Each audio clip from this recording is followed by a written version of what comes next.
little bit of that beginning B-roll. Yeah. So we can fill it in as Yeah. necessary. Yeah. I gotta adjust my glasses because they're doing that keeps looking down. All right. 3, 2, 1. Hi, and welcome to our first movie review. We are just a couple of dudes that decided we want to just, I don't know, say our part about movies. And we're calling it right now. Well, we're still shopping the name, but for right now, it's going to be Measure of a Movie. And then, and I am one of your hosts, Lance, and this is Nick.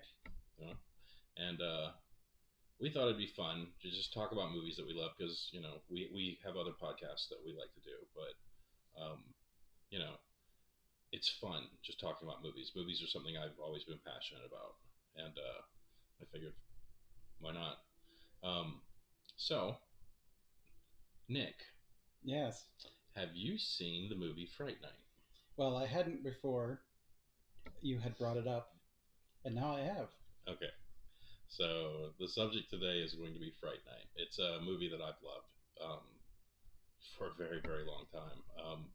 To me, it's one of the most perfect vampire movies ever made. I know a lot of people are going to disagree with me. There's probably already some that one of two people that stumbled across this on YouTube has already thrown like their beer can at the TV or their monitor. But I think it's one of those movies that to me it stands the test of time. To me, the making of a good movie is are you scrolling past it on like the TV and then you run across it and you kind of like have to stop and watch it. Scrolling through TV, that's not a thing I've done in many moons. Well, I'm very old, so I still think very analog. Yeah. But I will ask you, what did you think? I mean, it was better than average, I guess. Yeah. But for the most part, I watched it so I wanted to give it like a good fair shake. So I sat down, like no distractions, phone down, iPad down, sort of thing, and just watched the movie, and it was okay. Yeah. I mean, I can get past like '80s effects pretty easily. I mean, you can look at an effect and be like, it's old and it looks kind of silly. But it's more of like how bad does the effect look? And there's only like one effect in the movie that really made me kind of like chuckle, I suppose.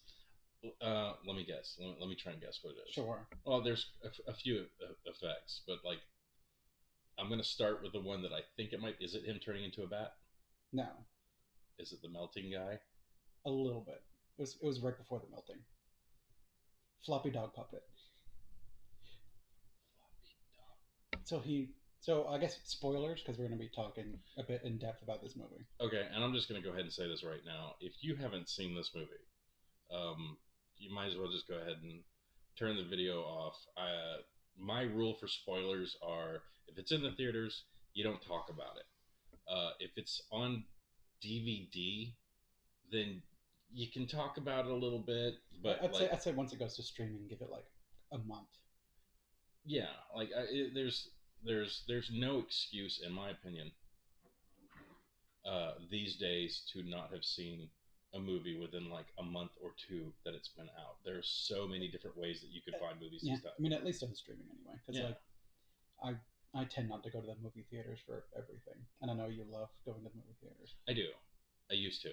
No, yeah, not current situation. But... Yeah, before you could get the yuck, just by sitting a step beside some guy. It's like, whoa. But yeah, it's one. I hate the whole having to drop spoilers thing because like movies from the 70s. Yeah, I mean, still, if someone's coming by through, just like to throw it out there that we're going to be talking in depth about the movie and things we like, things we don't like. All right, I suppose that's fair enough. Yes. So yes, if you have not seen the movie Fright Night, the original one from like back in the day, 1985. 85. So I was 11 when that movie came out. I was 2. Yeah. So yeah. And so I probably didn't see it for a while. I think I saw it when I was around like 14 or 15. I had a brother that liked to torture me. Like he would have his friends over and watch horror movies, and then he would make me sit there and watch them with him. And at the time, I thought he was being cruel, but it actually like fostered my love for horror movies. So I guess in the long run, it worked out. Yeah, and I've never really been one to watch as many horror movies. So of all the genres, well, I guess maybe romance might be lower on that list than like horror movies and slowly because I just do like comedies and like action, kind of the boring. You watch a movie, you turn your brain off, and things explode, and you have fun.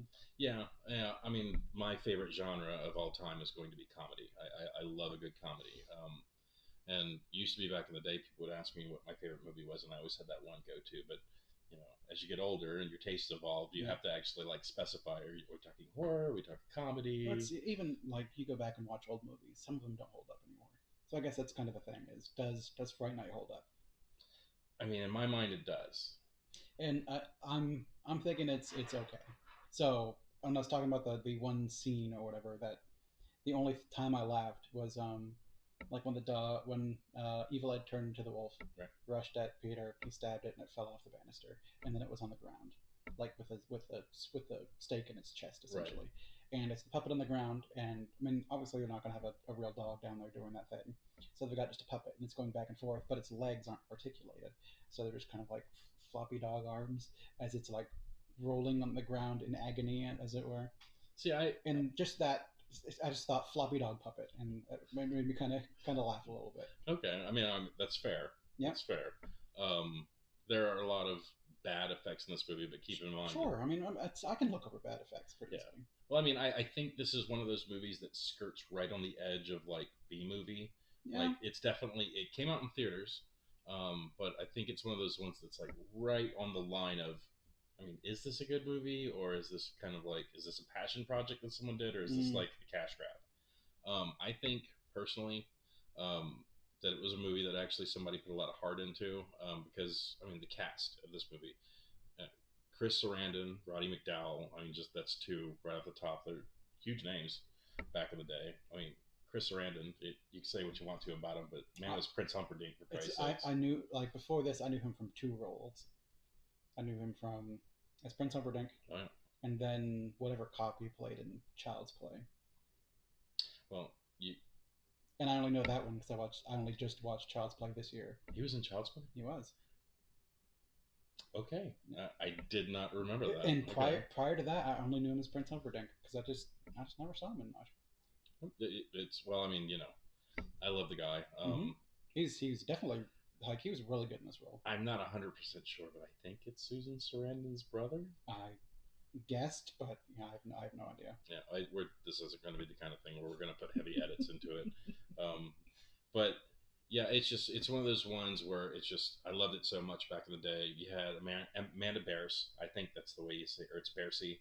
I'm not familiar with her. She was on Married with Children back in the day, as Ed O'Neill's foil on the show. Oh, was that the neighbor's wife? Yes. Okay. Yes, that's the one he always called a chicken. But she was like super super hot in that movie when she turned into a vampire. Okay. Like once she let her '80s hair down. Yes. All right. Because another scene that kind of like I guess stood out to me was what did she say? When she looked over to like the picture that looked like her on the wall, and she's like, and Dandridge says that someone I knew a long time ago, and all I could think of was no one had that hair a long time ago. Think to a Victorian thing where she had the updo '80s hair that was all kind of curly. Okay. Like that's not a Victorian picture. They obviously made that one to look like it'd be like having like a Zach Morris sort of hair and being like, oh, he's from the 1800s. Like that's Zach Morris. It's not from the 1800s. All right, hold on. How bad are we nitpicking this movie? You're picking on people's hairstyles from back in the day. Well, it's a thing I watched. I'm like, they show that little scene. Like, she didn't look like that. That's just you have to make it fit the movie. Okay. All right. It's not like it's not a negative. It's just a thing I thought was funny. Okay. So I mean, there's only like I guess like maybe 3 like real nitpicks I had that kind of like just made this not like a super amazing movie to me, I suppose. Let's hear it. Well, hold on. Should we basically give like a brief overview of the movie first before we actually start talking about the parts? Yeah, we can just go for it. So basically, Fright Night is standard American neighborhood, and the kids that are basically nerds that are like on the edges of society. The Gumtree kids, as we used to call it for high school. Okay. Yeah, not popular, but then again, vampire moves in next door. and the kid sees something that he can't unsee, and then curiosity kind of grabs a hold of him, and he starts finding out that the guy that moved in next door that seems like slick and suave, has chicks over every night, is basically a vampire. And then the misadventures of him trying to prove to people that it's a vampire. Mm-hmm. And I, the one thing I'll give you is like him thinking that Peter Vincent, vampire killer, the guy on TV that's like, I am Peter Vincent, you know, See, like, I'm fine with that because he's supposed to be like the kid that watched movies and maybe didn't have a firm grasp on reality. He sees guy on TV like that apparently knows all this stuff about vampires. I mean, I guess I'll go down to the movie studio and see if this guy will help me. I mean, it's got to be a shock, like living in a world that didn't have vampires, and all of a sudden vampires do exist. So maybe the guy on TV Yeah. like knows his shit too. So I mean, it's weird to do it, but I didn't have an issue with that. Yeah. I mean, I guess one thing that kind of brought me a little bit of pause, I suppose, is it looked to me like Charlie watched like Fright Night, the TV show that Peter Vincent hosted like every night or whatever. It was like a show that he watched. So when vampires are real, he had to go to Evil Ed to be like, hey, how do you kill a vampire? I think it would have been better done if he had been watching a movie, or he'd been watching Fright Night, and it was Peter Vincent going over kind of the foils of how to kill vampires, rather than him going to his friend paying him like $8. Because why is Evil Ed the kid to go to? Because I think Evil Ed represented more of the guy that would know stuff like that. Like I think he was supposed to be like the movie guy. Like I think the way they portrayed it in the movie was that like it was something that was on in the background that Charlie just kind of put on. I don't think he was really paying attention to the movie, so to speak. Okay. But like, you know, like the first time he's making out with his girlfriend, yeah. and like it's on in the background, and he hears him talk about vampires, you know, or something that was my specialty in killing, and then he was like, you know, really paying attention at that point. But like, I think Ed was supposed to represent the guy that's like the dude who sits in his basement and listens to like, I don't know, the bands that aren't mainstream, watches the movies that aren't mainstream, that maybe he would know more of how to kill vampires. But even when he broaches the subject with Evil Ed, Evil's just like, why are you asking me these weird questions? You know, because it's literally a world that does not believe in vampires, and then suddenly vampires. So, I guess it was just, I think it would have been better served to have Peter Vincent on the TV, like he's just watching TV, he's talking about vampires. Have Charlie watch Peter Vincent go through the weaknesses of a vampire, to establish that Peter Vincent knows it, right? But also to establish his character a little bit earlier as a character in the movie. Okay. So I mean, they showed him on the TV, and then you don't see him again until later, I think. Oh, he's like maybe on TV like once more, but having him, I guess, on camera explain it a bit more to Charlie, I think, or no, like to the audience, of which is we see Charlie doing it. I think that might have. I think the movie is also trying to assume that, you know, the roles of like vampires, what kills them, you know, cutting off the head, stake through the heart. I think you're already kind of supposed to be in on the gag on that, and then it's supposed to be like the culture shock. Like Charlie actually thought nailing his window shut was going to keep Peter out. Yeah. Or not Peter, Jerry out. Yeah. You know, and then he just gives it the old one finger. Yeah, which is great. So, I like that. Yeah, it's just, it was little things like that in the movie. Like I'm one of these people that really likes the small details. When you can show me like, without basically like, you can give me a small detail without basically looking at the camera and going, what do you think of this? You know, we put this in the movie. I like it when you just kind of like haphazardly do a thing, and you're like, it's because. Well, I think that's what made Let the Right One In better than Let Me In. Was all just little small stuff as opposed to being implicit rather than explicit. Oh man, that movie! I swear, that one part. What happens if I don't invite you in and you come in? No, yeah. Oh my god, dude! That's... We'll have to talk about those ones at some point in time too. Definitely. But so that was, I guess, one thing that stuck out to me, because it's, I don't know if they were trying to imply that he's a horror fan, because that's what I would have. Why I would immediately assume that no one believes him is because if you're into horror movies and you talk about horror crap all the time, and your horror friend comes over and be like, "Oh, vampires are real," you might be like, "Oh, shut up." Yeah. Whereas if it's like someone perfectly level, like never watches that sort of stuff, comes up to you and be like, "No, Lance, there's a vampire next door to me." Like, how weird would it be if I came to you and, in all sincerity, told you that my neighbor was a vampire? I mean, I mean, you probably wouldn't believe that they're a vampire, but you might believe there's something wrong with me. Yeah, like I'd first wonder if you were, you know, like on new meds or something like that. Yeah, Like yeah, like but it would be it's concerning, not a you're an idiot. yeah. I mean, but I mean, Unless he's a horror junkie, and that's but think about how Ed's character is. Like oh I he doesn't take anything seriously. He thinks that everything's a joke. yeah. The way he acts. Um, so yeah, it's it's just one of those movies that if I see it on TV, I have to watch it. Mm-hmm. Because I think that Jerry's so smooth. Yeah, I love Charlie as being portrayed as like the everyman. He's not mm-hmm. like super action flick, but he's also not like the biggest weakling. Yeah. He's a dude that has a good head on his shoulders. And I loved his commitment to like the first time they go into Jerry's house to like basically prove that he's not a vampire, and there's like all these rules that Jerry sets. Mm-hmm. I really love the whole thing of you have to have faith for that to work. Mm-hmm. Like I thought a lot of those tropes, they didn't play it like they did in old school. Like they gave it a little bit of a twist. Like maybe. I mean, at this point in time, this was in '85 when I watched it. Maybe those things I wouldn't have done. But like in 2021 when they're going through all the old tropes, I'm like, oh, okay. Yeah, well, I know which ones you're picking, which I think was that like Evil Ed Charlie scene. It's like these are the tropes we're going with, and then you see them throughout the rest of the movie. But the thing I really loved was like in the old movies, you held up a vampire or you held up a crucifix, and then immediately they're like, it's the item apparently in those movies that there's the blessed item or the holy relic that like runs them off. But the fact that you could hold a cross up in this particular lore, it gives it a little bit of a twist because they still went through the old school rules. You can't see them in mirrors, holy water, stuff like that. Can't invite them in. Sound like all the like they get wounded, they go back to the coffin. I mean, that's old school too. Yeah, but like the thing that really got me about the movie is that Charlie doesn't strike me as a person that would be like faithful. It's just he has the conviction of knowing what he is. Yeah. So like whenever Charlie holds up the cross, Peter's just like shit. But then like later on when Peter holds it up, he's not really. He's just kind of like, okay, you're a clown and you're afraid of me, and I know you're afraid of me. Which I think they separated it from being faith because in one of the scenes when Charlie goes back to be like, hey, Dandridge has Amy, and he's trying to convince him to come, and he's packing his bag. You can see the cross hanging up in Peter Vincent's room, so he's probably a man of faith.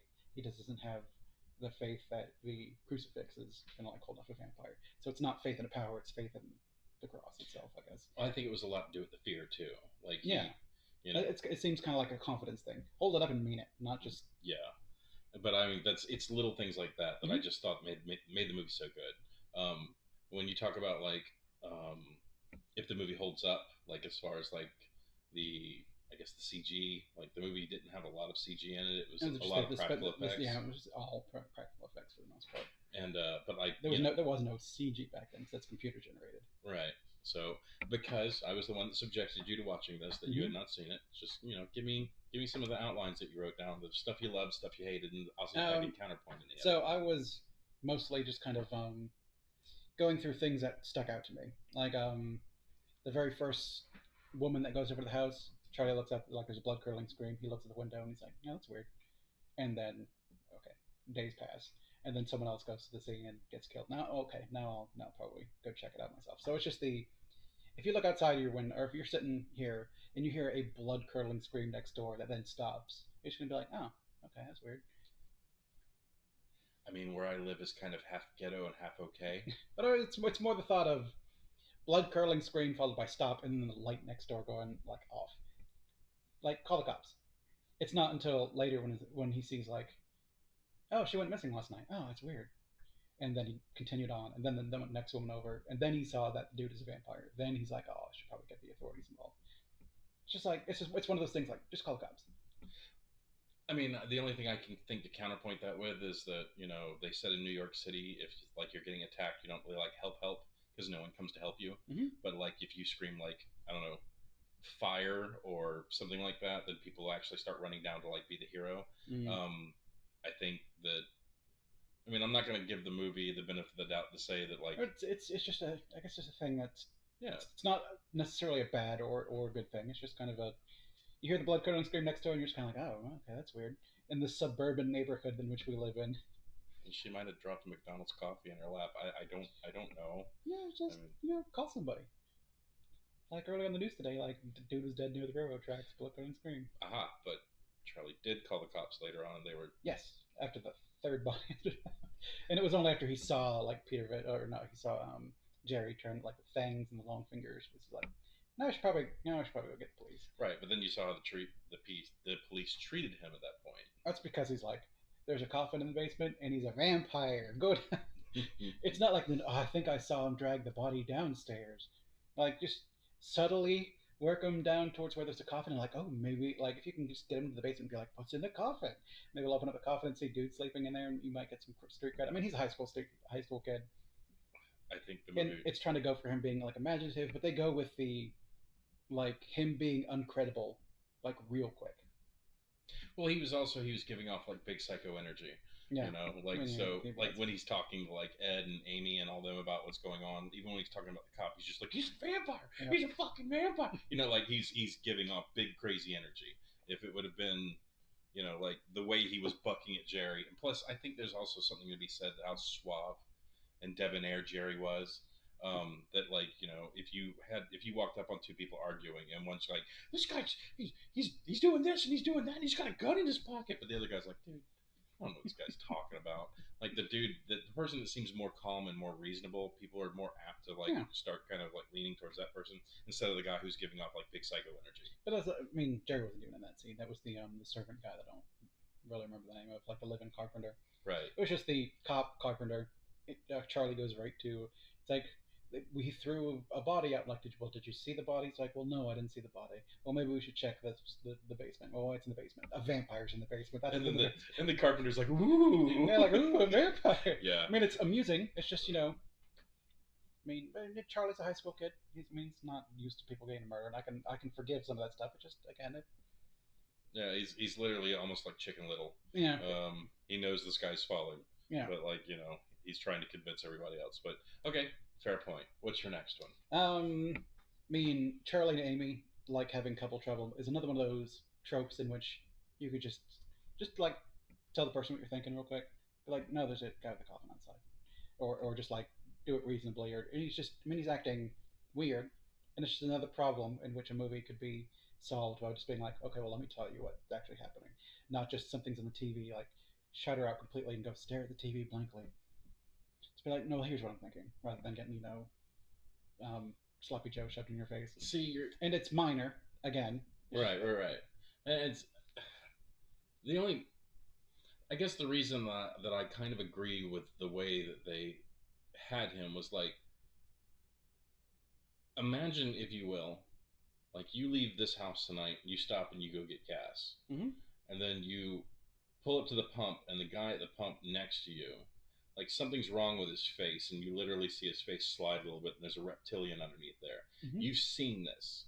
You now know they exist, so your mind's got to be like, on the outside you're just like, oh fuck, just play it cool, or he's gonna eat me. But inside your mind's just going, It's relationship problem was before vampires even came into it. It was just hey, I saw her last night, and she died. And it's just kind of he laser focuses into the thing on the TV while the girl is next to him, like trying to pour her heart out, and it'd be a thing where like you could just in 5 seconds explain yourself and maybe get yourself back on the side, but that doesn't serve the movie, so it doesn't happen. It's a movie trope. So if I'm being 100% truthful right now, it's a movie that I've seen 30-40 times, but if memory serves, it was kind of like she's talking. I think that they were both virgins. Yes. At this point. Yeah. And I think she was wanting to kind of go to the next level, and I think he was too, until he got pulled into this nonsense. Yeah. And then I think he's getting more and more desperate because now he's trying to. Oh, yeah. He's trying to tell more people what's going on, and everyone's just like, "Oh, but Charlie." It's at this point in time he's trying to figure out what's going on himself because he's like, "Hey, I saw that girl." Like to himself, he's thinking, "I saw that girl last night. She went to my neighbor's house, and she's on the TV now, being talked about being like murdered." So he just kind of like lasers focus into it while Amy's next to him trying to like pour her heart out about like, "Hey, let's these last couple days when I haven't been talking to you has really been hard on me and that sort of stuff." And then he just laser focuses onto his own thing, which is fine. It's just a movie trope. Okay. I mean, I mean, it's '80s movie. yeah, They're still leaning heavily on tropes back then, and they still do now. So so I know that you said you liked Evil Ed. yeah, I mean, I hated him really, so much. there was nothing about him you liked. Not really. See, I liked him because he was kind of an asshole. Mm-hmm. Kind of. Well, see, that's the thing is that they made him basically like the kid people pick on. Mm-hmm. He's weird, Yeah. so people don't like him. So he adopts this weird persona to at least stand out. He's like a wallflower that people probably overlook. So he's, people call him Evil Ed, and it gives him a little bit of edge, and he acts a little bit weird to kind of, so he just doesn't disappear. Well, even he doesn't want to be called evil. He doesn't like it, but like the way he acts, it fosters the nickname. Mm-hmm. But like you actually kind of see through his exterior once Jerry like corners him in the alleyway, mm-hmm. and it's basically telling him, you do this and you do that, but that's not who you really are. Take my hand and come with me. Or yeah, around me, you can be who you're meant to be. You can, like I liked it because it's basically that's his facade. Like you can even tell in the movie, Charlie doesn't really even like him. It was just, it's like a guy that basically just kind of hangs out. He's annoying. Yes. And we all have that one friend. But if I ever act like Evil Ed, defriend me immediately. No. But like, I liked him just because he was also there because he was kind of like casual exposition to the movie as well. Where Charlie's asking him like, what are these trips to basically kill a vampire? And Ed's just kind of like, okay, well, I'll tell you all the basic shit that everyone knows, but you're going to give me a couple of dollars. I think you could have gotten that without him being so bombastic and an asshole. And I guess I didn't really like the actor. Maybe it's the way he portrayed it. Maybe it was acted poorly. I don't know. There was just something about him, the way in which he acted, that just rubbed me the wrong way. I've always loved that part when he runs upstairs to like basically get his mom, and it's Evil Ed laying in the bed with the stupid Raggedy Ann thing on. Dinner's in the oven. I love that part so much. I'm sorry. That's probably a big reason why I like him. But anyways, so I just don't like the character. Oh, which, I mean, a lot of it is he's an asshole. Okay. I did write down that I liked Dandridge's like fingers, how they just do that like little subtle extended finger look, and it kind of gives it that kind of sort of creepy way to move the hands. And I thought that was pretty cool. What do you think of the part where he was like pushing him along the wood frame and it was curling? I wrote that down too. Yeah. It was just something that was pretty cool. But like I also like the part where it's like it was nebulous whether he was a vampire at first when Charlie's like watching him through the windows, and you see Jerry like pull his head back and you see the fangs, and you're just like, you can see the look on Charlie's face is like, are those fucking fangs? And then he's got like he goes to close the window and he's got like he does that slow pull down, and you can see the fingernails. Just I love this movie. Something which amused me is like when Amy and Ed go into his room, he's got like all of his stuff set up, and he's like sharpening a cross. Sharpening a steak. He's like, I'm gonna go next door and I'm gonna murder him. And they're like, you can't go next door and murder a guy. It's like, it's not murder if it's a vampire. It just made me think like, oh, what an undead bigot. Vampire. There are members of society that are vampires that are perfectly normal. And you're just gonna blanket statement like, oh, if it's a vampire, it's not murder. What a bigot. They're feeding off people. They're killing people. Hey, not all vampires kill people in order to feed off. How many vampires do you know? Like 13 at least. Can I meet one? Not if you're going to be an undead bigot. I'm not a bigot. I like vampires. They're fine. But it's just one of those things where if we're watching a movie, I'd make that comment when we're watching the movie, like, what a bigot. Well, it's just a joke. It kind of gets pushed into the corner of that part where no one fucking believes me, so I'm just going to go take care of it. Well, the scene itself is fine. I just thought it was funny. Yeah, all right. I also thought it was funny, like when Amy and Ed go to meet up with Peter Vincent, and he's like, look, I'm not doing this. He's like, I'll pay you $500. He's like, I'll pay you. It's like, how much? $500? He's like, okay. And they attach that whole scheme. I really like Peter Vincent. Yeah, well, I mean, Roddy McDowall's like an amazing actor. There's a lot of people who don't know who he is. I don't think I know who he is. So he played Caesar in the original Planet of the Apes. Okay. But they're monkey masks, and it's a long time since I've seen that movie. Yeah. And they're not great movies. Like the first movie is awesome, and then there's like some good stuff, in the other movies, but like you can kind of see I where don't it know. was kind of like, okay, well, what can we do to like keep people interested in this franchise? I Um, think I've seen the first and second one, and the second one had like skinless people or something like beneath the Planet of the Apes. oh, that's I can't remember. I Like, don't know. I bought the box set and I'm like, I'm gonna watch these movies. I watched the first one and I'm like, this is great. I watched the second one and I'm like, okay. yeah, yeah, oh, not as good. Like Okay, I'll get to the other ones later, and then you just never get to them. the ones that stand out to me was like the first one. And then I remember the one where it was like, I guess Caesar and I can't remember the girl's name, but like they're in current time, where like people they're an interest, and people are like kind of like looking at them like what this novelty, and then Mm, eventually it kind of turns to hate. I think it was like the fourth movie. I'm not sure. uh, Um, again, one day I'll. yeah, it's like I rewatched all the movies like 8 years ago, and they're just one of those ones where you kind of put it on casually in the background and occasionally look up and be like, Monkey Mask. Mm, But okay, that's fair enough. I wrote down. I'm not sure why Dandridge is always eating fruit. He's healthy. He likes to be healthy. It's just like, in every scene like in which he's been casual, he's just like eating an apple. I'm like, okay. I mean, the first one was kind of like to show that he took like a huge bite out and he like threw it to Charlie. I'm like, oh, okay, that's pretty interesting. So And then just later he's just like eating an apple and like one scene he's like walking downstairs like eating an orange or something, and then yeah, he's downstairs like when they're setting up the coffin framing, just like cutting up an apple. I'm like, why apples? I don't know. I think it was probably just something they kind of stuck in there. That was like the trope to basically get to the scene of like, he's taking small bites out of the apple, and then when he really wants to fuck with Charlie, he takes basically Yeah, that 4/5 bite out of the apple. which I mean that's fine, but then it was just I was just curious like why is the vampire eating an apple? And speaking of movie tropes, Mm-hmm. one thing I thought of that you said was I want you to help me go kill this vampire. Oh, Charlie, there's no such thing as a vampire. I'll give you $500. Well, then they did the setup where, of course, the old trope of going home and looking at the mail and everything's stamped overdue, Yeah, and you're just like, oh God, I'm gonna lose my house. And then this idiot kid comes along. It's like, I'm gonna give you $500 to prove this guy's a vampire. And it's like, that's easy money. yeah, Of course, it's you basically with the overdue bill, you basically set the ball in the hoop. yeah. And Well, then I think it's good character development from him. You, like the first time Charlie meets him, he's like, I just got fired because kids like you don't want to watch yeah, vampire movies. And he goes home, he finds out that he's like losing his house and stuff like that, and he's always carrying himself like this distinguished actor.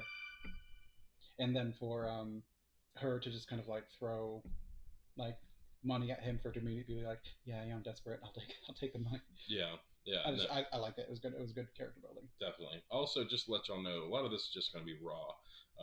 We're just kind of like starting out here in the beginning, not to break up the conversation, but as we find out if this is going to be something that's going to actually take off. Hmm.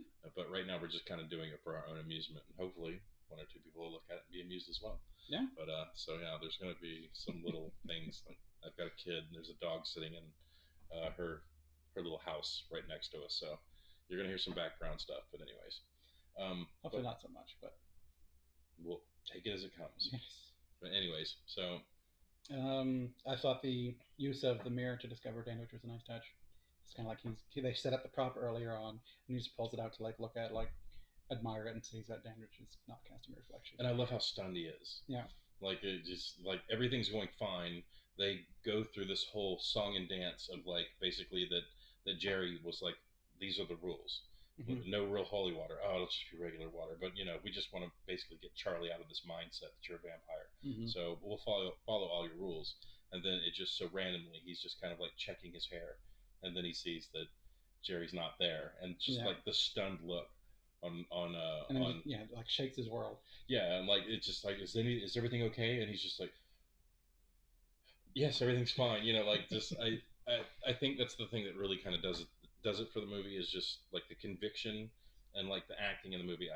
Even though it's not probably one of the best ones ever made, but it's like It's they still good. They do their parts good. I think the only person that stuck out to me as acting I didn't like was Evil Ed, and that was my I don't. It just could have been what the part called for rather than the acting itself. right, I'm not really sure. yeah.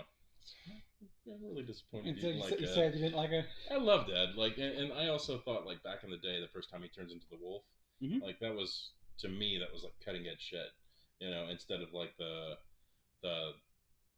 And that's some of the stuff back in the day was it looked kind of jank, and compared to what we have these days, yeah, it can be considered jank now. But like when I was a kid watching that movie, a teenager, hmm I thought that shit was like, yeah. I mean, the effects were kind of cool. I could see where it would be freaky, like when he's turning back and you see like the bony hand, and then like the skin melts onto it. I mean, that stuff's cool. you could hear the bones popping and everything. Yeah, Like, yeah.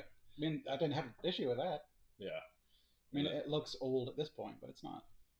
it's an oldie but a goodie. Yeah, I mean, that's still good. I had no issue with that. But yeah, the mirror part was good, and then especially after they left, like Jerry drops the mirror hmm because he's so surprised, And like then leaves one little piece behind to yeah, kind of set that off shard. to set off that hunt. Yeah, and then Jerry's just like, all right, now I got to kill all these mofo's. So, all right, so yeah, that's excellent. The next one I just wrote down is a quote that I thought was funny. Where are you going, Pencil Dick? It's like after they leave the house, like Peter drives off, and Evil Ed's just gonna go home, and Charlie calls out to him, "Where are you going, Pencil Dick? We have to walk Amy home." And I think that's like the second time I've heard Pencil Dick recently as an insult. I'm like, that's so funny. I totally forgot about that part. Okay. So then they just kind of like walk Amy home, and Evil Ed goes down an alley, and I wrote down just murder walk because I really liked how Evil Ed did like the whole cry wolf thing, and he's going down the alley, and then he like hears someone coming, and it's just Jerry Dandridge coming at like the slow. It's the Jason Fret murder walk where Right. they're gonna catch up to you no matter how slow they're going because you're running, you're panicking. It's like, oh, they're always catching up to me despite the fact that they're walking super calmly. And I was really dug that. Okay. I guess one of the other issues I had was so they hide in the club. Dandridge goes in and like charms Amy, and then it's like, okay, cool, I'm gonna take Amy away from her. And the bouncer shows up, and then he just like goes full vampire to like take out two bouncers. When I assume he's going up to Charlie because Charlie knows his secret. I think he was there mainly for Amy.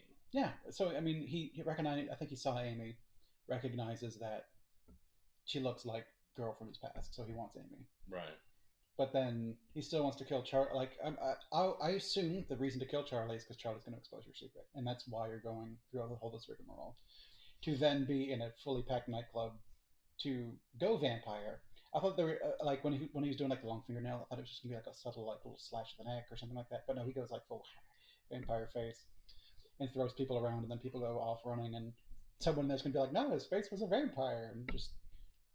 I think they're just going to run into more of that. I saw a vampire in a nightclub, and so like, okay, maybe a little less of the doobies. I mean, maybe, but it still just kind of stuck out to me as they trying to be subtle and then just not being subtle at all. Right. But I guess maybe forgave it in that the bouncers came up and separated Charlie and Amy from him, and at that point in time, I think his goal was to now I want Amy, and the bouncers were taking away, so just dispatch them real quick. But I think he could have done it in a not vampire face way, but maybe that wouldn't have looked as cool. I don't know. I guess to me, the way the scene played down was like, I think Jerry had enough of the bullshit. Like Charlie's constantly getting in my way. This is the woman I want, and then like he basically hit that vampire frenzy where it's like I'm powerful and you people are all puppets. You're all jokes, and like they keep getting in my way. So it's finally like I've had enough of the bullshit. So I'm just going to make a show of force, to like get these people out of my way. And yes, you're exposing your secret or whatever, but it's like you're in a nightclub where people are like high and drunk and stuff like that, and like who's really paying attention to them? So well, after the bouncer says, "Hey, you stop," and everyone is looking at them at that point. But it's again, that's a small thing, right? And I could find an excuse for it to make sense. Because at that point in time, Amy and Charlie were up on a balcony, like the bouncer had him down like in the center floor, and two bouncers were separating them. So it's just kind of, I want Amy to dispatch these two guys real quick. Yeah. Okay. But then it just kind of stuck out to me. You're like you're killing Charlie because he knows your secret, and then you just kind of letting everybody else in on your secret. Yeah, letting everyone else in. So yeah. Okay. Again, not a big deal. All right. What else you got? Some of these things we already talked about. Let's see. So I guess another thing. I was curious if like Evil Ed became a vampire, and then snuck into Charlie's house. Okay. Does that mean if I invite you into my house when you're alive, and you become a vampire, does that invitation apply to when you die? I would think not, but they don't set it up as it can't happen that way. But they set up that invitations have to happen. So does that mean if you're alive and you die and become a vampire, do you need to be reinvited to enter a house? I'm assuming not, because Evil Ed went to Charlie's house without any issue. It just stuck out to me, like maybe he should have been invited. I mean, I feel like that's a loophole. Like you're I don't know. like I feel like that's a loophole, and yeah, no, honestly, I'd never thought about that. I mean, it could be just a thing that they didn't establish it as a thing you can't do, Right. but they didn't establish it as a thing you can do. So it's just kind of like it was an in the air sort of thing that stuck out to me. Like, oh, why could he get inside of Charlie's house? Maybe it's because he was invited when he was alive, but then that seems. Does that mean like when you become a vampire, you can go kill all your old friends real quick because those invitations still stand? So like, if I become a vampire, can I just come over and walk in your house because I've got a key to your house, sort of thing? I mean, it's. I guess you would have to kind of compare it against other properties. So like, I forget the guy's name, but I think it's Luke something. So like Buffy the Vampire Slayer, Mm-hmm. when what's his name? The guy that he's in Screams, the cop, David Arquette. Okay. So when David Arquette's character becomes a vampire and he's like flying around outside the window, like "Let me in, I'm hungry," like you remember that part? Is it the movie? Yes. I've not seen the movie. Okay. So like you would assume that because he's outside of his best friend's house at that point, that he would have already had permission to come in. But now that he's a vampire and he's like, "Let me in, I'm hungry," that movie would assume that when you become a vampire, then you have to be let in. Yeah, that's one of those minor rules that you have to set up per vampire story, essentially. But I almost feel like you're getting too lawyery Oh yeah. at that point. Like, not you.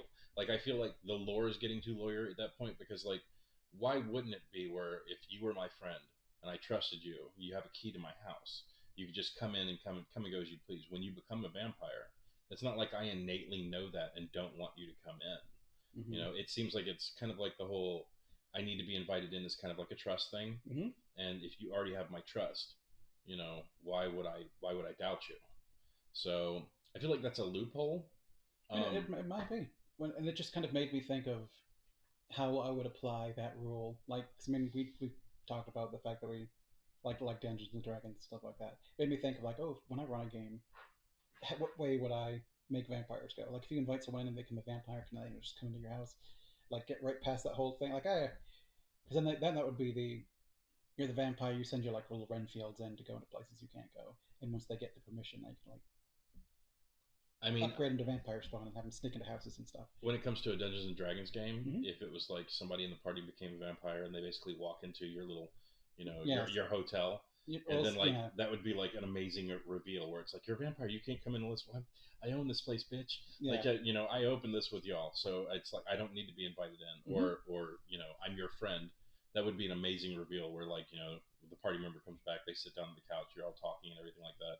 The next thing you know, you look up at the mirror, they're not sitting there. That person knows the jig is up, and they just start munching people in the room. Yeah.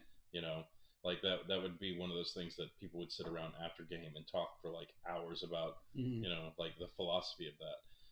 But it's not like the movie ignored that either, because No. Jerry needed the permission from Charlie's Yeah, mom to come into the house. The only reason it stuck out to me is because early in the movie they point out that vampires need invitations, and then he was just in Charlie's house, but they didn't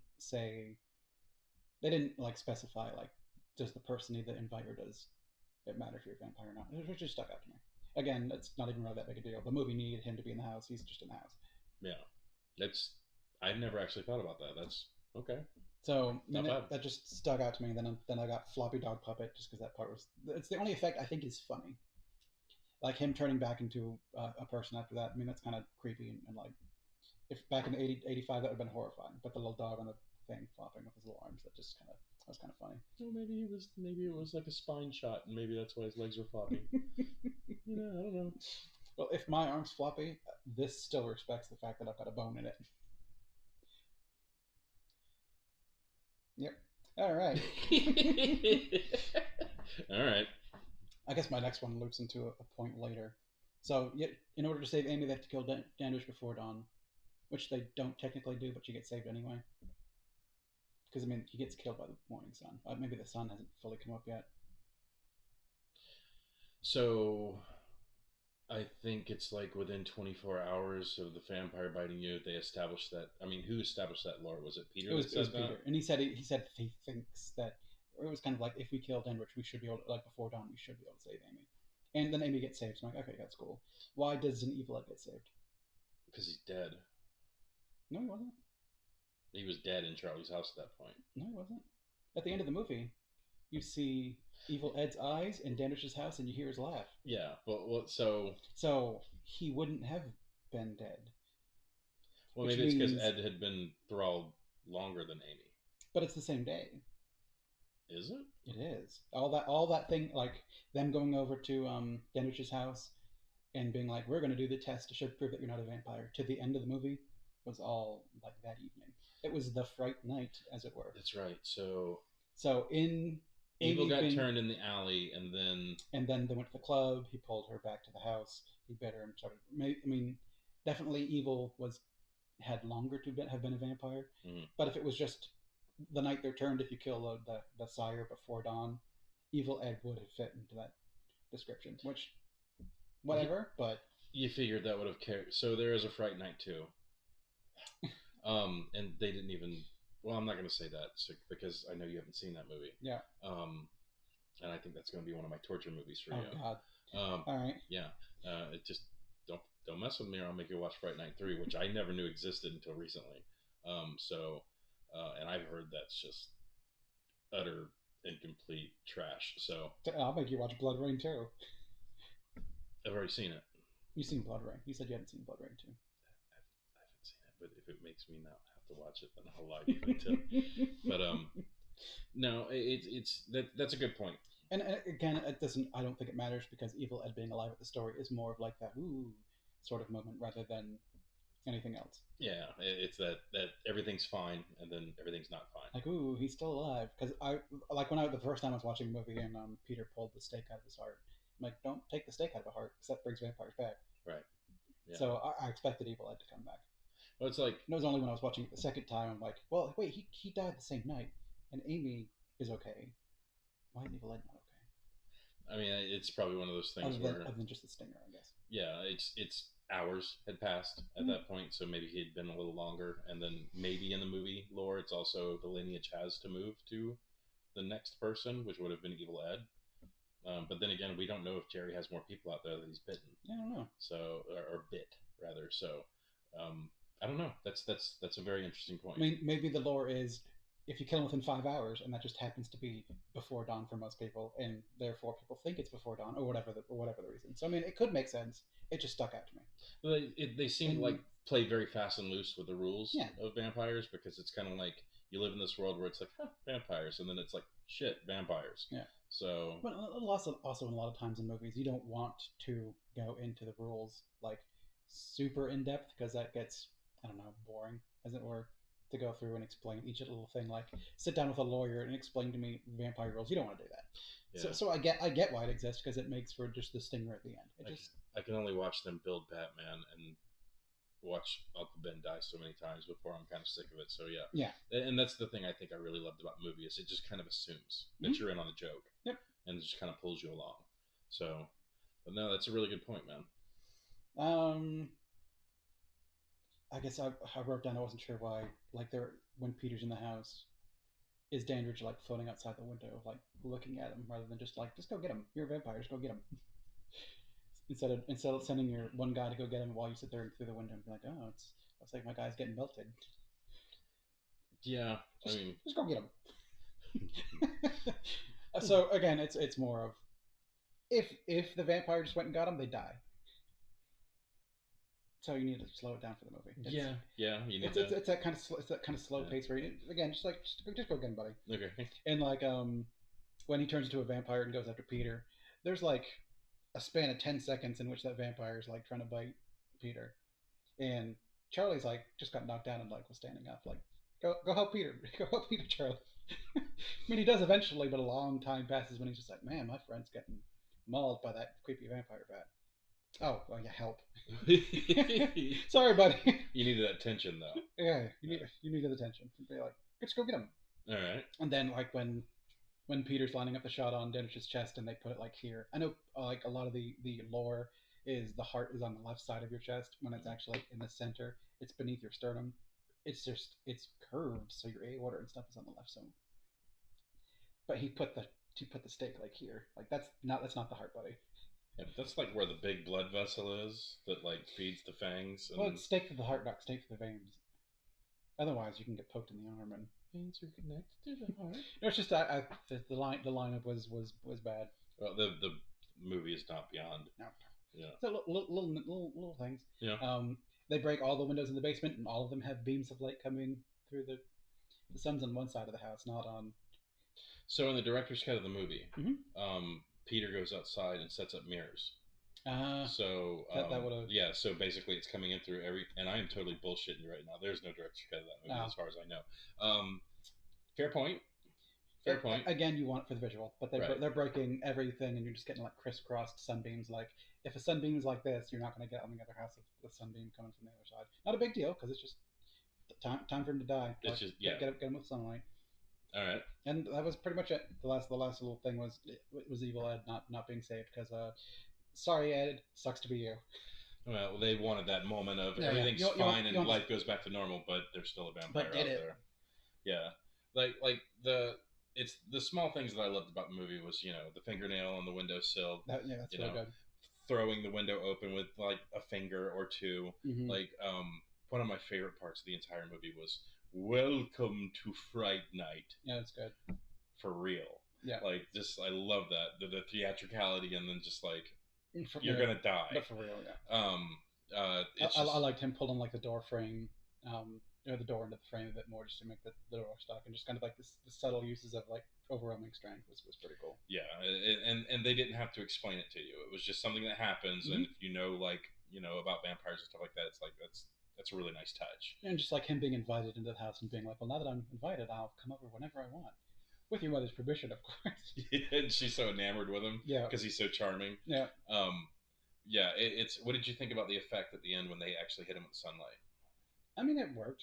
I mean, it's... Like the where he gets, like, zoomed to the back and he's, like, kind of bat-y, sort of, like, human-esque and kind of, like, melting and... See, I thought that thing looked cool. Like, because it had, like, the bat head with, like, the expanded rib cage and everything like that, and it looks creepy as shit. Yeah. And he looks... I don't know if he was trying to turn into a bat to get away, if that's just, like, when you die, you kind of go to your monstrous form or whatever. But I mean, it looked cool. I mean, it still looks fine. I mean, it looks 80s, but it looks fine. Yeah, I mean, it's so to me, it was the first time that Charlie and Peter go down to the basement and they open up the coffin and Jerry's sleeping in there. He doesn't look like human Jerry. He looks like vampire Jerry. Yeah. So like maybe when the sunlight is basically obliterating you, you are being obliterated as what you are. It shows what you really are. Right. And I thought that part was really interesting. It's cool. I mean, for the most part, like the effects are fine. I mean, they're old, but they're fine. Right. It's like for me to look at all the effects, and the only thing that points out is the dog. I mean, that makes the effects are decent. I mean, you can tell some of them are puppets, but I mean, you can tell with a lot of movies. Like I know that you're just like it's just the nitpicks that happen. Like it's whenever I go see a movie, and this wasn't always what it was with me, but usually back in the day, I would go and it's like okay. That's kind of weird because that wouldn't happen that way. That's not grounded in reality. And now I come at movies more of a mind of, in this universe, these rules just work. Yeah, I mean, because that's what they need to tell the story. Yeah, you suspend that bridge of reality. And see, I don't think anything I mentioned here. I mean, essentially, the only reason I have a list of nitpicks is because I watched the movie twice. And if the movie was bad, I wouldn't have found a reason to watch it twice. I would have just been like, oh, it's bad. Yeah. So me going through it again, it was more just me wanting to have it a bit fresher in my mind, knowing that you've watched it a bunch of times.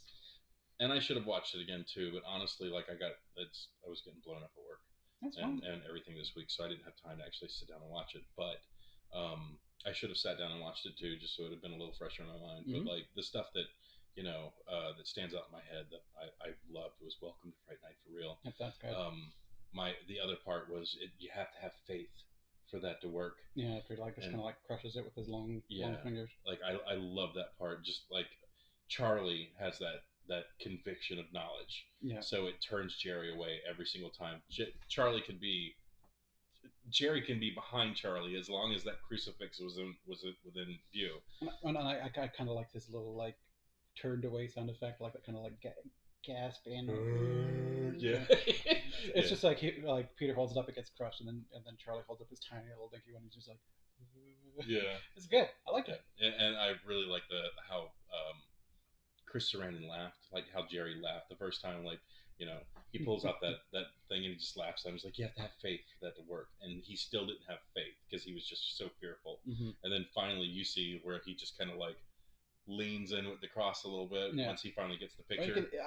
Even more than faith, it seemed to me to be like have the confidence in it, because like the scene prior to that, Amy comes at him and he shows it at her, and she just backs down. It's like she's coming, he holds it up, she backs down, and then like Peter's just kind of like coming at him slowly, and he's holding it up, and he just doesn't have that same conviction that he had like just a second ago, because he knows it works. He just made it work. Right. So for it to be from like, oh, it's not working, well, now it's gonna work. So Amy's mouth. I guess you you'd mentioned like before I watched the movie, you said like big mouth. You'll know what I'm talking about when you're. And I thought that's what you might have been pointing to, but it didn't stand out to me. Probably because at this point in time, Melina from Mortal Kombat exists. Okay. So it didn't. It was just kind of like, oh, okay. It didn't stand out to me like, ooh, creepy. When I was younger and she turned around with that mouth for the first time, I was like, you know, like it scared the shit out of me. It really kind of scared me, and I just, you know, because she's acting so fragile, like she's so seductive, you know, and like basically doing everything that she knows how to manipulate Charlie, but he's got that strength of conviction to know I need to save you because you're becoming that which I, you know, what I've sworn to destroy. Yeah, pretty much. And he hates Jerry so much at that point, you know, he's just kind of like, I'm gonna get my girlfriend back. But like, you know, when she does that whole, you said you'd protect me, Charlie. You said you'd help me, and you let him hurt. And he's just like, oh man, I'm so sorry. Like she totally coaxes him in, and then it's like gigantic fucking vampire mouth. That scared the shit out of me when I was a kid. Well, now I've got that old man cynicism where I look at it and it's like, oh look, it's Melina, and then just move on with my life. Well, so that's something that actually like I've had to contend with lately. You know, your mind's eye when you watch stuff like back in the day, and then when you watch it now. There's a lot of movies that I haven't actually sat down and watched that I could just be like, oh man, this movie is so good.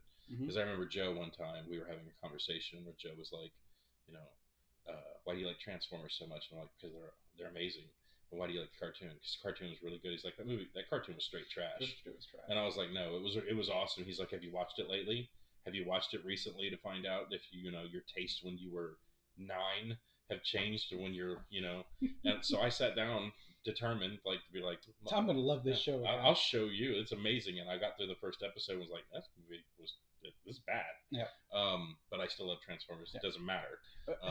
Same thing happened. Like my brother, like loved Transformers, and when he was still living with me, he bought the DVD of like the first season of Transformers, and he's like, "We're gonna watch this." I'm like, "All right." So he threw in like a couple, and after a couple episodes, and he's like, "It's not very good, is it?" I'm like, "No, it's not." So then we never watched any more of it. I can't remember. There was a show. Frisky Dingo. Okay. Where you were over here for that, right? I've not actually seen the show. No. So we had a viewing where I had people come over, and Frisky Dingo is like one of those shows I love. When we watched it, Joe and I would watch it on Adult Swim when it would come on. And this is neither here nor there for this review. It was just, and I know. But, inanities, yeah. Yeah, but like it was one of those ones where it's like in my mind's eye, the show was hilarious, and then we actually did a marathon because just because, and like we basically played the entire first season, and the first episode's coming on. I'm like, oh man, they're gonna love this show so much. It's gonna be so great. Then I got to run on the 5th episode, and I'm like, they're probably hating me right now, you know, because like the jokes are not coming as fast and furious as I remembered them being. And then like I think we got around the 6th or 7th episode, and I was like, you guys want to take a break? You know, maybe recover a little bit, but and it's just that kind of looking at things through the sort of nostalgia lens. Yeah. And thinking about like Fright Night. Does Fright Night hold to the nostalgia lens? I'm gonna say it does. Like I think it's pretty good. Yeah. Like I said, I think it's above average. Okay. So if you had to give it, let's do a rating of like 1 through 10 doesn't seem to like really kind of encapsulate. I think we should have a 0 because if a movie is utter trash, yeah, like I don't think 1 is low enough. Yes, I like having an odd number so that you have that number in the middle. Because normally, if you're going 1 to 10, 4 and 5, or 5 and 6 are both in the middle. Whereas if you have 11, essentially 0 to 10, you've got 5 sitting right there in the middle. So if you watch something and it's like, okay, 5 is nice and perfectly neutral. All right. So if you had to rate it, yep, what would you give it? I think I'd give it a 7. That is higher than I thought you would give it. Oh, it's just, again, like the only reason I had most of these like old things that stuck out to me just because I watched it twice. Mhm. And the second time I was kind of watching through with a bit more of the I guess the inspecting eye, as it were, because most of the stuff I brought up, except for maybe like the dog puppet and just maybe some of the like I don't like Evil Ed, that's all I got for the first viewing. Like me sitting down and like really giving it a second watch is the only reason why I kind of picked stuff out, and it was mostly just to have stuff to talk about. Because if I sit down and be like, no, I loved it, or oh, it was cool, or I liked it, then short video.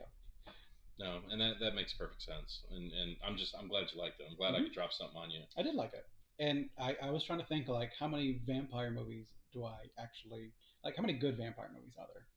And I couldn't like I can't pull up a lot to mind because maybe I just haven't seen that many vampire movies. But like the Lestat movies, like those are boring. They're not bad, but they're just not a lot of stuff They're happens. just in it. okay. Yeah, they're just kind of boring. Um, 30 Days of Night, I don't remember well enough. Brutal, savage vampires. Like I didn't. it's almost like werewolf vampires. Yeah, I hadn't watched it recently enough for me to go through and really rate it as like a vampire movie. Like Blade just kind of goes real fast and loose with vampire I rules. love them. I love those movies. I'm sorry. It's more of like this like has got like nice, clear, concise rules. They follow a lot of the kind of original stuff. When I sit down to think of a vampire, they have to be invited in the house. Sunlight gets them. Stake in the heart. If you pull the stake out, they come on right back. It hits a lot of vampire tropes that to me feel like these are the vampires. This is what a vampire is. Was that one of the old school tropes that if you actually pull the vampire stake out, or was that more of a D&D thing? No, that's real. Okay. Well, like real. Yeah. It was established by the old school rules. Yeah, okay. you essentially have to. You have to go through like a whole list to kill a vampire. You have to stake it through the heart. You have to cut off the head, and then this like you have to leave the stake in the body through like the course of time. Essentially, leave it buried with the stake. Don't you have to like pack the mouth with communion wafers? Communion wafers and holy water and all. There's a bunch of other stuff to like fully kill a vampire that most of the time movies don't go into because you don't need like you kill a vampire, the movie's over. Like you don't need to go into the whole rigmarole of how you actually kill a vampire. Whereas in a D&D game or something like that, maybe you want all that rigmarole so you can be like, I got my villain back because they didn't do the one thing requisite to super kill the vampire, so I can like resurrect them. Because even like sunlight doesn't kill a vampire. Mm. It turns them into mist, and they have to go back to their coffin. And if they can't get to their coffin, then they die. But if they're able to like coalesce back into their coffin, they're able to like reform and come back from the sunlight death. So I think you and I should have a homework assignment. Mm-hmm. So I think the person who established the rules would be Bram Stoker, right? There was vampire stuff before it, but like the modern vampire rules, I'm pretty sure is Bram Stoker. Okay, because to me it seems like as the movies and as time has gone on, people have like altered the rules a little bit to kind of suit their narrative. Mm-hmm. So that might be something we need to look into. Well, I don't remember a whole lot of them. I know you can't cross running water, so you can't go across a river. That's one of them. You have to be like, your coffin has to be packed with the dirt of the grave in which you were buried. I think that's one of them. It might just be dirt from the homeland. Maybe that's as vague as it was back then. That seemed to be what's worked for like the Bram Stoker's Dracula, because I think that's how he got on the boat. Which is why they could go across water, because they're packed in their own dirt, and you're lying on top of the coffin. Therefore, you can cross running water. Loophole. Yeah, that's the loophole. That's how you get across seas. And then like whenever, I think I remember it from the Bram Stoker movie, like his homeland's dirt was shipped in so that he can sleep on his own dirt. Was important for whatever reason. And even in Fright Night, like when they open up his grave, it's got dirt in it. Mm-hmm. And during that one scene in which, like, they think Charlie's getting murdered, they're putting dirt into a second coffin because that's going to be Amy's coffin. So they're putting dirt in her coffin now. So it's funny because a lot of times you see like those old school things where it's like, who was the first person to find out that eggs were edible? Yeah. You know? And it's kind of like if Bram Stoker's Dracula, if was it Vlad Tepes or something like that. Something like that. But Vlad the Impaler, whatever. Yeah. If he was the first vampire to actually figure out, guys, I'm going to fill my coffin with dirt, and then I'm going to stick it on a boat. And I know there's that whole running water thing, but just bear with me. I'm Vlad Tepes, and this is Jackass. Yeah. All right, put me on the boat, guys. But yeah, it's loophole. Yeah. But I'm glad to hear that you liked it. Mm-hmm. I honestly thought you were going to give it a lower score than you did because of all my little nitpicks, or Well, I mean, or just in thinking through the veil of time, maybe it's not as good. so before we actually did this, I actually talked to him on the phone a little bit, and we agreed that we weren't really going to say much to each other before we actually did this, and that way I would be surprised by your reactions. Yeah. And we're not sure what all different things we're going to do. Like, there's going to be ones where we like sit down and watch a movie together, and we talk about what we liked and what we didn't like. And we thought it'd be fun to, like, like this one, drop a movie that I love to see how you would react to it, and then occasionally I'll probably drop a stinker on you to just kind of see what you think about that too. Likewise, both good and bad. Yeah, I think it's the I saw this movie. Have you seen this awful movie? Well, now I'm going to subject you to it. yeah, and I've got a whole list. Like, I actually sat down and like picked out some movies that I hate so much. I think the next one I'm going to make you watch is Fist of the North Star, but we'll get to that later. Oh, Not the cartoon. The one with Chris Penn in it, the American-made Fist of the North Star movie. Yeah, live action movie. Oh, so bad. Anyways, but no, I'm super pleased to hear that you liked it. Yeah, and yes, I like us watching movies separate, so that when we sit down, we have got a plethora of things to talk about. Because like when we go to the theater, like you stand outside the theater and talk about the movie. I don't want to, I don't know, play my hand too early, I guess. No, we don't want this thing to come off as like rehearsed. We just want to be two dudes talking about movies. So, yeah. And I think it feels more natural that way. Because I'm not an actor. No, neither am I. I'm just a person who loves the camera. But anyways, but yeah, no. So it's one of those one-sided relationships, huh? Yeah, no. Well, it'll come to love me one day. So. Yeah. But thanks for coming along with this journey on it with us. I'm sure the format of this is going to change as we go along because we're going to learn stuff and hopefully we can get some better equipment. But I'm not going to also tell you to like or subscribe or any of that shit because that annoys me when people throw that in on the videos. A little call to action. Yeah, just I'm not a huge fan myself. Do what feels right. Although I would like to add maybe one little thing. So, have you seen Josie and the Pussycats? We're doing this now. Yeah.